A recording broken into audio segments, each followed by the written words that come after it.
פה עם שיר ושיר. איזה יופי פה.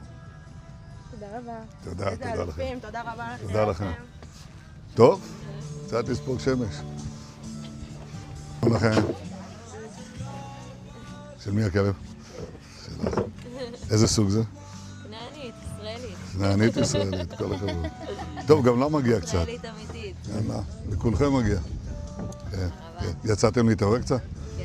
לא, יפה מאוד. תראה, על ירושלים, יש משהו יותר יפה מזה? אין על ירושלים. אין על ירושלים, אין, נהדר. הוא השתגע מזה. תשמע, אני זוכר את זה. אתה זוכר? קוראים לו גיא. הוא היה, זה היה במטוס. אוקיי, תמסרו לו דש. תודה. איזה יופי. שלום. שלום לכם. גם אתם יצאתם קצת להתעורר? כמובן שיש מרחב מוגן ובמקום כזה. מרחב מוגן, איפה את יודעת? ממש שמה, בטח. א' ב' זה לבדוק. כמה צעדים מכאן, נכון? כמה צעדים. יופי, זה הכי חשוב. צה"ל ינצח ואנחנו נשמור על עצמנו. מצוין, זה בדיוק. חד משמעי. את אמרת הכי טוב. תשמע, הציבור מבין את העניין.